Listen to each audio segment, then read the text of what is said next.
Au te vivia te fatalo fatu nei foi vai ngole afiafi le nei o le stopi. Ia o fatu fiti foi le nei vai aso. Toi la foi tai au ia mai foi aso fainga ruenga. Ia mission nei fa na ia onga. Ia pier masini ai i le fanga solo e foi o por kalame. I lunga la wala ata nei o le NUS TV. Ia pola vai o aso tofi ia o tato por kalame.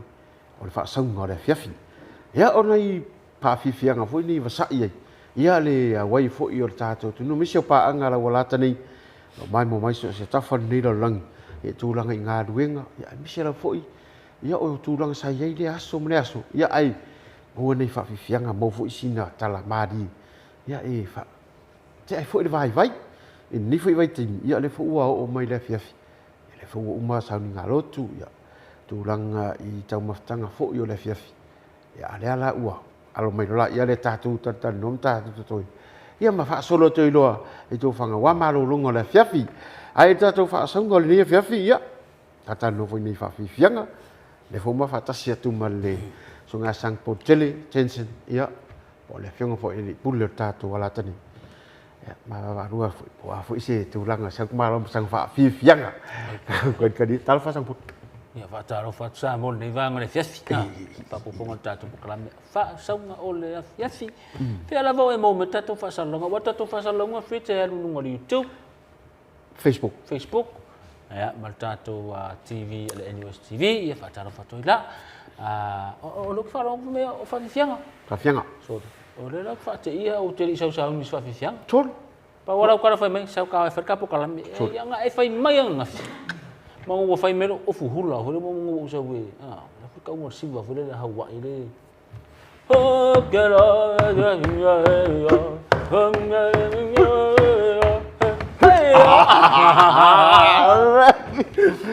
le ho siwa wa ya la ko ba ye fam mo le la gu ye me ka le pe mi nge sa wi mo ia le fa fu se ia fo i la sunga le ni po ka mo le kapenga oi ready to go, ready to rock and roll. Very good. Ia o le se matou i tu maro le va fonti ia o le ale ngole bunga o le monga e toan va fonti oi tu fa pe au yo le bunga la desa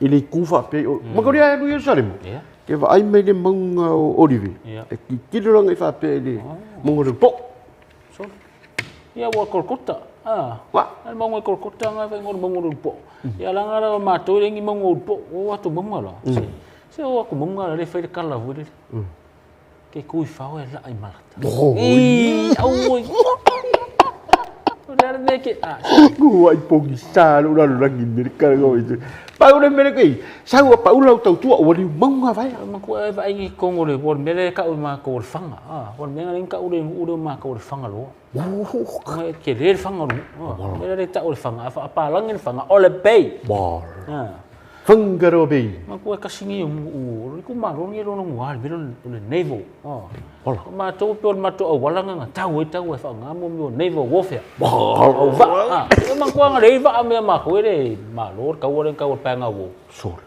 yo wala nga ko finga le ku ni ele ki o wala nga le mai o vai ko ku loka lo mo wa ma ko se longa attack me kwa mo ya lo nge fiu e me mo ai ele feng attack me ko ngol pe wala ngi lo ma ko ra wo fi me va ko ngol a wo mai me lo wo mai ya ma ko lenga ko piko mo ko fo mo fanga me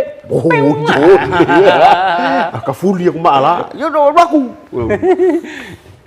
o fe ko ni ke le mo me vai ia o to no mato fale nei lona o sama nei lona ki sama no ia sama lona o nga fini nga ni sa wi yonga ale la isa yonna ko ngol ma ko fale o ngi kere ki mo e singa mai la lor vai ai maka ngi la so le pe o vai oi so le oi i wai ki de o nga ke vai a parasi le vai ke vai le vai mama pe o te vai le vai na ta fe ai le ato komi o lo o ye tonu le ile office ya ai le ato kom pa pe se ato ngau le mo finis komi ile sa vai la ngau ngilang ke keler ki munga wa ma ko vai ngai punga mai ukol me le fa pa ingai la fa ngol me fulilo o ngilang ke keler ki munga so le me ro kunga la keler ke mi ko nga sa Sa singa kum. O ke fi ri. E ke fi E mas se inga ni. Sa o tupe mat. Ya. Sa o tupe mat. Le karango me elo lang fe. Nei, ora tupe. O ya sekarang aku ngasih makoi kumalo. Ke le voi kala ku uan me yo ka me fika fa fi anga tu. Ka fi mo mo. Oi. Oh, si matou fi anga iba. Mo mai voi mo tele sala vai. Kang foi fa piko rumor ko. Nei ai. E se ka kang fai me me. La sa wa vai. Le ku si mai lunga me. Sala fai e au le lei. Yang mako ye le mio fa fi anga mako ye pi vol polo. Kiki ya vai. Ai fa ke ala foi le. Bawa o mengu kal ngoia tu tau. Maka dia o fa ke. Spin. Spin. Au va pe. Spin le. Mau ara pa uma mau. E foi me ku mulum. Ya, mo ya pe ki ale pi long ai matu. Ko nga ke ngai mo di me fa pe ngo me moi. Oh yo ni. Sao ya iba. Ano fa mai ka ikara ka o ki ni. Tala va fianga mai iba.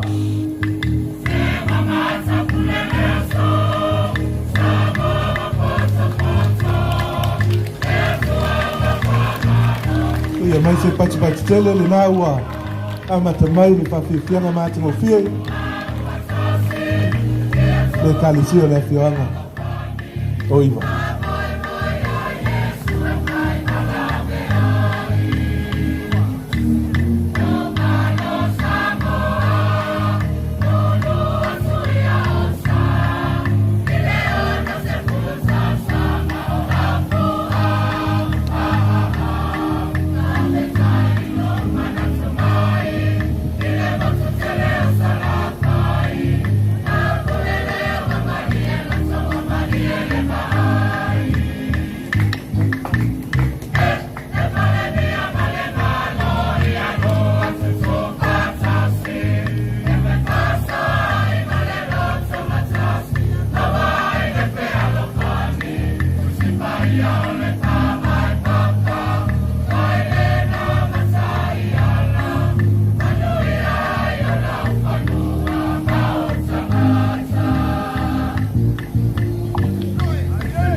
se mai se pati mo le whawhiawhianga mātanga o whiri. Alo lava, kai mo lo tau sao. Ya, nasa mai mo mai le whawhianga mai le whionga o iwa, il mo tele i sala whai. Se fo un mero, whawhianga whasara. O mene o pese pesenga whaasa mo, se le mana i le whaalongolongo. Manto te mini tono o whai pese whaekalisia. Mo peina ua tele na folo i whainga leo, vo ile le whaa, ia whaa o whai pese, o le i, o le oloto, o le tena ma le malu. La whai singo o tena. O le vai pato. Au whai pese whaasa mo, si i ko inga leo i whaa sala, vo ile ma ko inga malu pe whaa ala, vo ile. Ya, makama vo i pese lisu. Ia nga, dia pese ilo makua ya soi. se ko whakai kai ngwe le ngol. Ola tala. Ya palule ulinganga. Balona la veina. Apa ite mapai alala. Ale oso ko madu ko. Apai alaba. Ai ko oso men madu. Ole fonono. Feselengi ai la uai ta. Pole atonu. Avalona bafu. Oh, Deus. Safa aton wina la ale tuai se la uni ya fati tuma ile tolo le la tu mai ngatai. Misi Mau marau kamari wa. Sere au faro mo ngai au e mo tangata foi faila tu tale ni le tau fapertani o ventriloquist. Kamanga o kui mo papel vai di me fa tau tala. Mo kora kamanga mau so sko ngali pa ora mi kamanga le mingola ko mo ko fa mingola ko lima. Ko sei ko ngame ta lo ho ile si. O ai ile nei aso.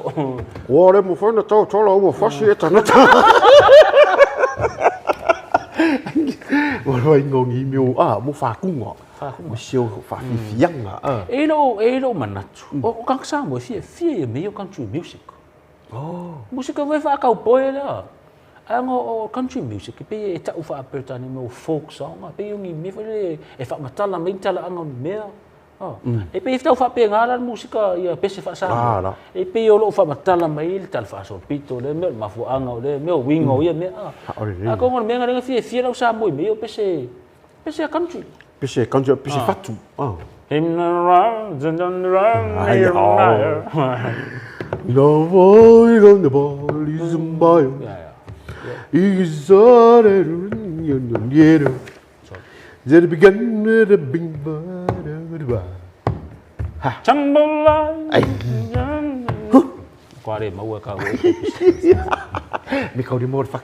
Only fuck ya mi kau. Al merang ni te tole mio o pese samo. Mi se mio pese fare nganu. Wa ke pio pese ngi usuangi. E foi pese no usu me le fio ngo ibo. Ku sai ma ngai ya yo kala le fam kana mai. E me se vala pese vala usu ku kuila le fa ka ko vana kuila. Ngala. E pe ma li e vo fe ngo fa kungo. Wa. O mo la ngunga ma fu ngo ta ta. Ya pe foi pese le a pa le nganu wa popo. Popo. O ya yo popo. So, lo que va couper o fa o mari e pure no sala. Fa il capo kan. El mere um qua fa, me fa picco. Ama kami savai. Bawa. So, ama kami u. Yang very kusingo pese ka. Sala fa ye au le mo mo. Ya nga sa. Ya wala ngo o sala fa. Oi. O e sala fa ya ko so afa e tumu a ko so. So le a toi sa mo. Ya wala ngo o ya. Ole. Ai tangata. Ya. Tato se e tu pese fa nganu. Ya mai bua. Ila to pese sa fa ele. Si singa fu a amik sa mo ile lua fe betul. Ya usmena me wa.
Ya ona sa mai mo mai.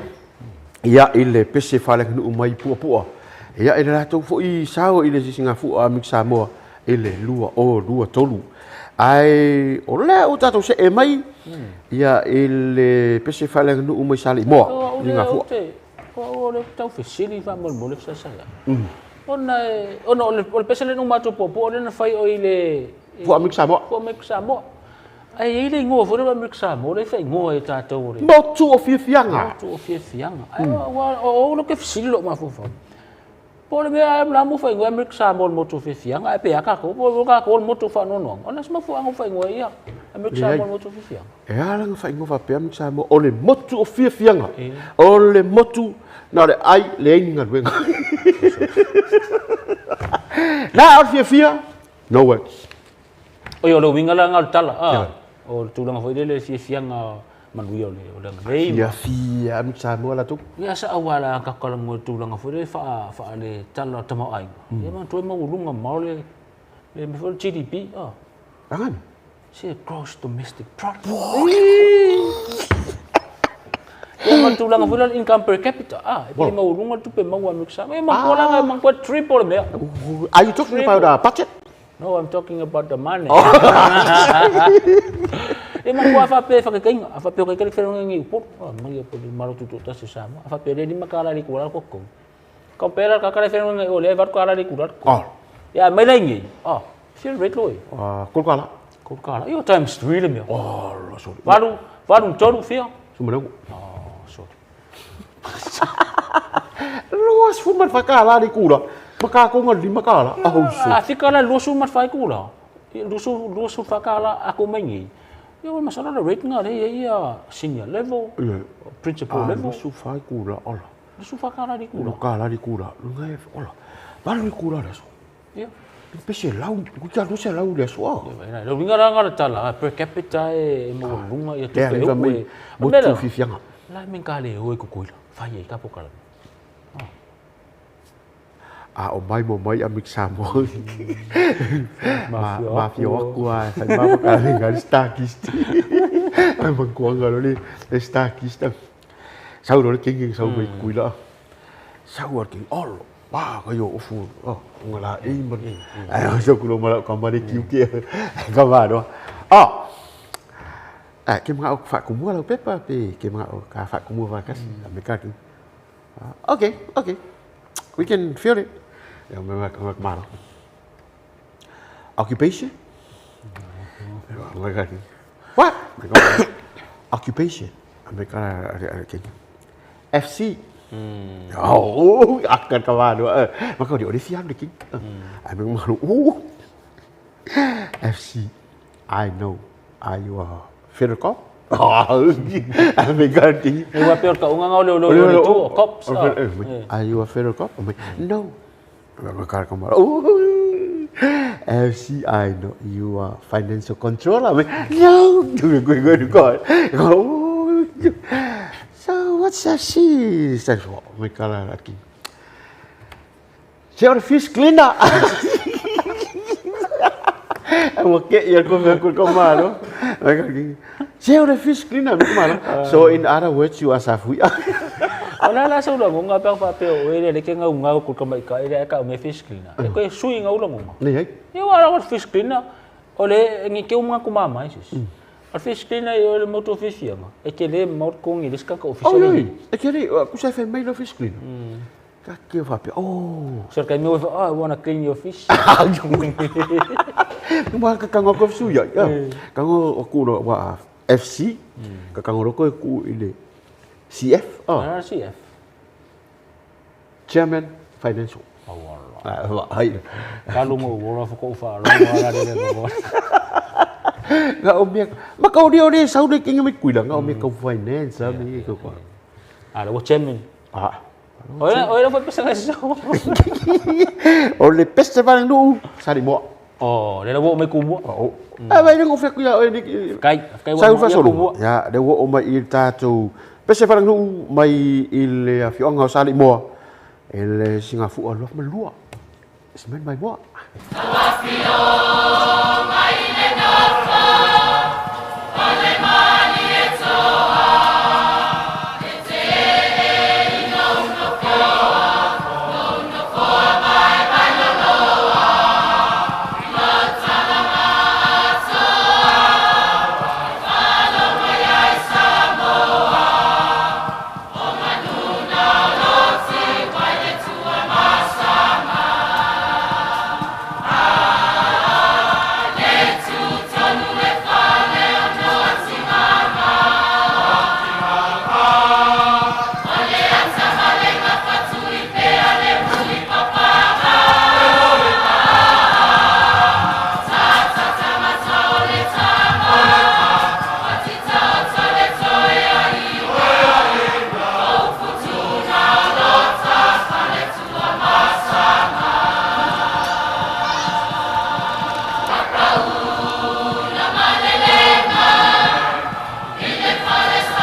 Ya o nasa mai mo mai ya ile faafianga na mai le afioanga o sali mo ile singafu alof mani lua ya ai ola tatu se sinta tu malolonga totali mai fa au tatu fa sanga le fiafi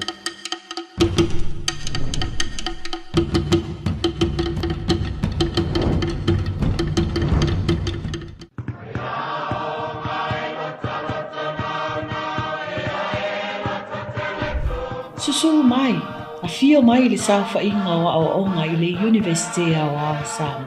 A vea nei oe ma whai a o. I te whaafai le ina whanau mo le lumana i o Samoa. I te a o i le alofa mai whaapalpal. Mai a onga a mata, a onga tūlanga lua se i o atu i kolisi ma a onga maulundunga. E mo o mia lo sao i le langa ina o se manuia mo Samoa. O la mātou anava, e iai lea ia tau o so se tamaititi, e ao ina ai e se whai a onga.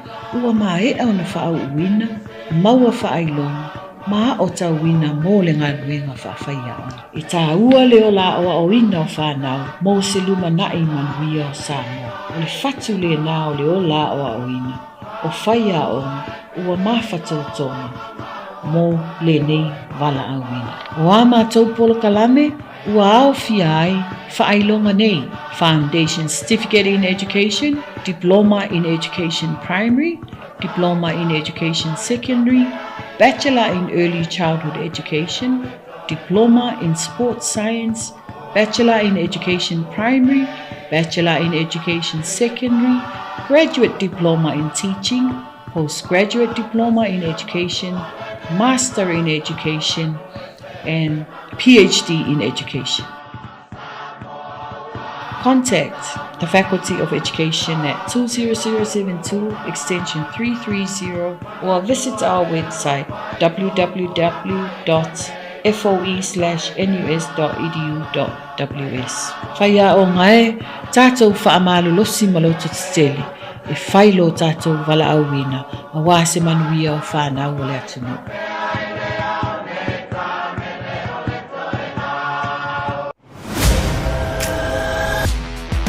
Step into innovation at the National University of Samoa with the new Diploma 6 in Sports Science, guided by experts from Samoa and across Oceania. This program blends science and practice, physiology, biomechanics, coaching, sport psychology, preparing you for a career as coaches, trainers, managers, and sports development officers. With scholarships available, you can build Samoa's sport industry while connecting to international pathways. For those called to the classroom, the Bachelor of Education Secondary with the major in Physical Education offers the traditional teacher pathway. Rooted in Samoa, you will inspire young people to promote well-being and instill values of discipline, teamwork, and resilience. Supported by practical placement and scholarship, this pathway prepares you to serve your community with pride, whether in sports or teaching, and NUS empowers you to lead change, strengthen education, and build a healthier Samoa.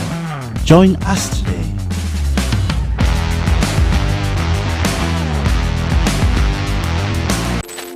Are you ready to take your future to the next level? Join the Faculty of Science at the National University of Samoa, home to 3 dynamic departments: the Science Department, the Department of Information Technology and Systems, and the Department of Mathematics and Statistics. Whether you are passionate about cutting-edge technology, scientific discoveries, or solving real-world problems with mathematics, our programs are designed for you. In the Department of Information Technology and Systems, we offer flexible and innovative programs in computing, covering hardware, network, graphics, systems, and more. Our Science Department offers programs in biology, chemistry, and environmental science, agriculture, climate change, giving you hands-on experience in research and laboratory work. And if you love numbers, the Department of Mathematics and Statistics provides courses in pure and applied mathematics, data analytics, and statistical modeling essential for today's data-driven world. Whether you're interested in a certificate, diploma, degree, or even a postgraduate master's qualification, our programs are designed to equip you with the knowledge and skills needed for today's competitive job market. Unlock career paths in software development, cybersecurity, scientific research, environmental management, financial analysis, data science, and more. And with our Cisco Systems program, you'll gain hands-on networking skills, preparing you for the future of technology. Take the first step towards a bright future in computing, science, or mathematics with the Faculty of Science at the National University of Samoa. Your dream career is within reach. Apply today and start building your future with the skills employers are looking for. The Faculty of Science, your gateway to knowledge, innovation, and success.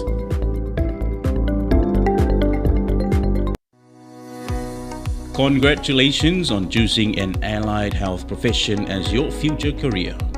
The allied health professions are a vital part of the healthcare system, working alongside doctors, dentists, and nurses to provide essential services. And now, the Faculty of Health Science at the National University of Samoa brings you the Bachelor of Health Science program for 2026. With 4 specialization strands to choose from, you can tailor your education to match your interests and career goals. This 3-year program is available on a full-time or part-time basis, with a blended mode of delivery that combines online and on-campus learning. And here's the best part: scholarships awards are available for the year 2026, covering enrollment and tuition fees, transportation and book allowances. Plus, our team of highly qualified lecturers are ready to guide you every step of the way. Upon completion of this program, you will get a rewarding career in the healthcare services. You can also study locally, allowing you to work a part-time or remain with your loved ones while pursuing your degree. It's the perfect balance of education and personal life. So, if you always dreamed of a career in healthcare, please don't miss this chance. Join the NUS Faculty of Health Science and begin your journey towards becoming an allied health professional today. For more information, please contact us now.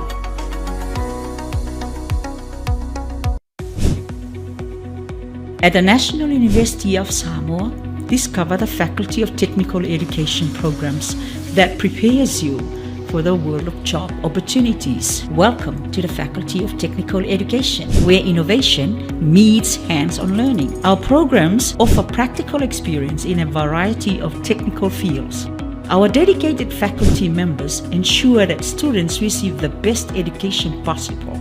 Students have the opportunities to more practices to gain experiences on various projects on and off campus. Join us at the Faculty of Technical Education and become a part of our successful alumni network. Explore our programs and start your journey towards a rewarding career in the technical field. Contact us today to learn more about our programs and how to apply.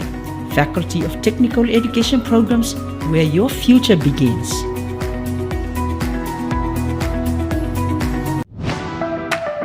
The School of Nursing at the National University of Samoa invites you to pursue a rewarding career dedicated to caring for individuals, families, and communities. Nursing is at the heart of healthcare. Nurses work alongside doctors, midwives, and other health professionals, providing compassionate, evidence-based care that transform lives. Our school offers a comprehensive suite of programs designed to meet students at every stage of their professional journey. These include Preliminary Certificate in Nursing, Foundation Certificate in Nursing, Diploma in Nursing, Bachelor of Nursing, Postgraduate Diploma in Midwifery. Through a balance of classroom instructions, simulation-based training, and supervised clinical placement across Samoa, our programs ensure that the graduates are both academically prepared and clinically competent. The School of Nursing provides a supportive and academically rigorous environment, guided by highly qualified lecturers who are committed to developing the next generation of nursing leaders. Graduates from our program are well prepared for careers as registered nurses, midwives capable of serving in hospitals, community health centers, and specialized clinical areas both locally and abroad. Studying nursing at NUS allows you to remain connected to your community while gaining qualifications that open doors to diverse opportunities across the health sector. If you are committed to making a difference in health and in people's lives, join the School of Nursing at the National University of Samoa and take your first steps towards a future in nursing today. For more information, please contact the School of Nursing.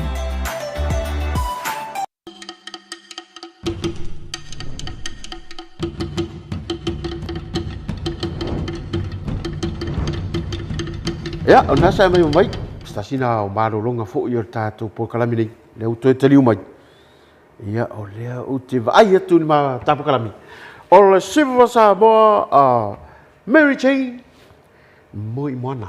Le la so. Sunalo. Matau di o Mary Jane. Te mina le i swenki. O le sunga Mary Jane. Le la siwa. La siwa masionalo le ia moi moana. Le iwa valu Iwa tol. Le iwa fitu ia. Mary Jane. Le ia i whalingo. Moi moana. Le ai ile wai tamata ni maro ni South Pacifica Samoa. Verona. Iwa fitu. E fitu ia iwa valu i loa i Mary Jane. Ma so o mea tau lua le. So to. So o mea tau. Ia la o mai fo ini. Le fo so o mai moi moana ma tina le o. Io o mak. Litara. Ia so o grama le missa mo. E lo tu rai mai nei ia. Mai kaua so fo o missa mo.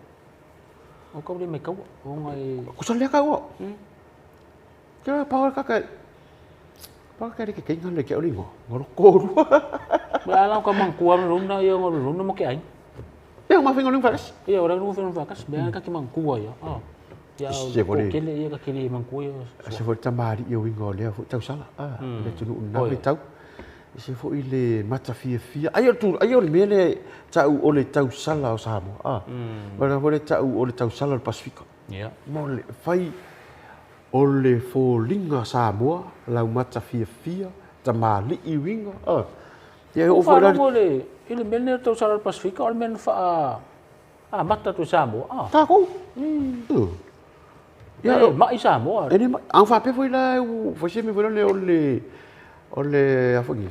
Ala fa ka ungo ka ko. Mana ya. No. Nga maka fu ya. Ya maka ya. Vai ne ngau ko ke mi. Ia wa ma kwa le mfa yang ko ngi ke. Ke ko. Mo ya le ka ula va foi assim. Awal mana ia foi o meni o siva mana ia. Ta siva foi mana ia to lu. Ai foi mana ia fa sa ngor siva fa Samoa mana ia. Se mai e vai foi le lu fi maka maka i limbo le tamai. Ia. Ole sa ho ila le ia. Iya. Ala ma fo nga ba upu dal mana ya? Au le. Ba kau lia a mana ia ol mana ia le i ai au le. Wa ole au le e ave i tam. A ole la le. Ave tam ta. Oh, sole. Rono winga la lo fa ngosa mo au le. Rono winga la o tam ta. Sam. Le Samoa la le. Samoa au le ole. Ala e se upu tu fatasi ia mau mai ia i kupai ro. Ole Samoa la alo la ia. Ora tava fianga na la soi. Ia se tatu toi tepa, ma tatu toi mata.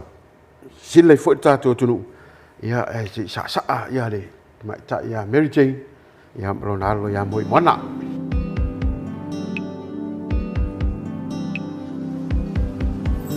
Samoa o le anganu e tasile a me asina o lo atunu e malo fati tina iai tama le maulu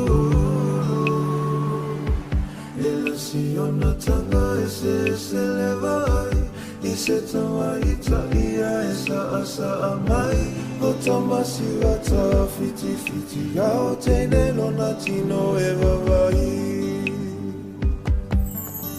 Sauia le tau sala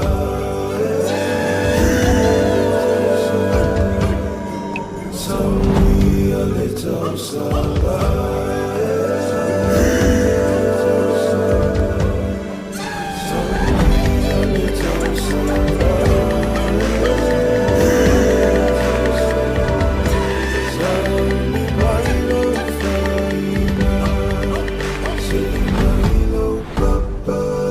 Fatui o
na sa mai mo mai se fo le sa ni fo I ni fo tama di ola tulu se to avea manatu le mantu o lumo falo malo le felta vanga le Miss Pacific ka le na malo Mary Jane sa wa sa lumo falo malo ke mang kuanga la nga sifa nga fai le nga malo le sifa le ka wa le ka mo me ka le pe fai ngo kangol mangule le le man mea le ka ngel mang mea o pili o ua le e ke le voi me ke le vai se man mea ri se ko kanga ngor sifa pe halu ora pa pe no ko se ma ko vai la ka foi le sa ko ngo Mr Miyaki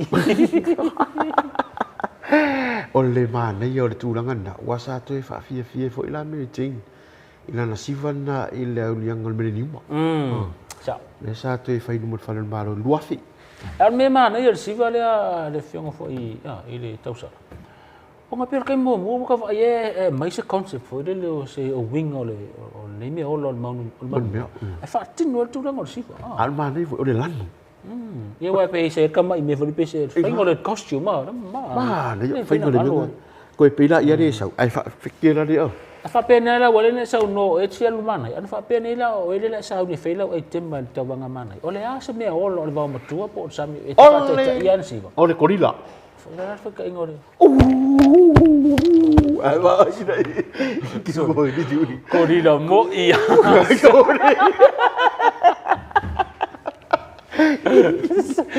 ai la so vai ele so king kong ya anga le fu da va ngi pu ele kai me va ko fa ko di ai ki picking ko ma ko kai mi nga king kong lu mo fa le vo le lu mo king yu le ya venga kangi king fa sa ka mo le ai ko ya lu na lo ma ye se ko di le ke leo ka la le nga wai do fai ka ngar ko di da ya mo ko di la ngai wai ai ka ko di de a fa pia la o do ki ka ya ku ma huli ka ko wai ko pi ka lu wi li sam ka fi pa I ya ku huli ya ka ka le fa pi nga ri ka mi ra ko di so pe la fa si va ka ko di la pe lo fatto le lo to le cái đó xem ya ai ota ala fai uta po kala mi ele vai nga le autar vu ore fakasa teatro teatro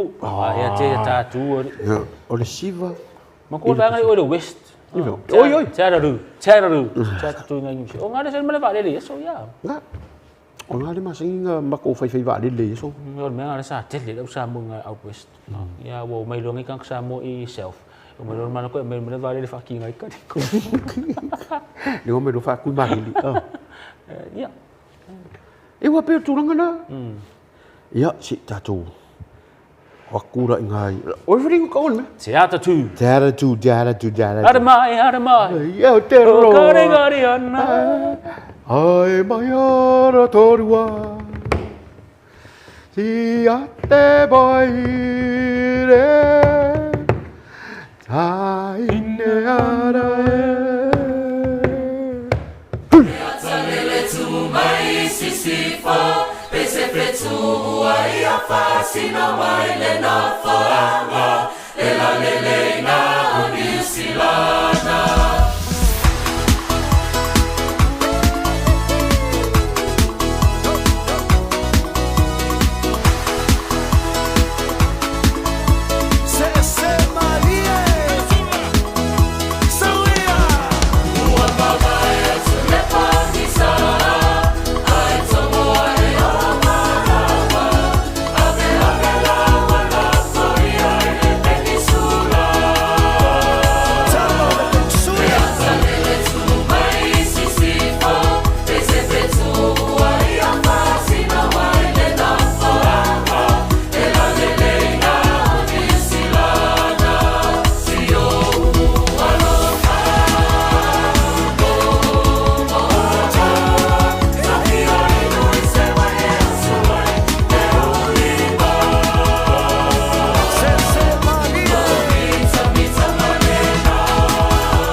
Ya, ole nasa mai mo mai.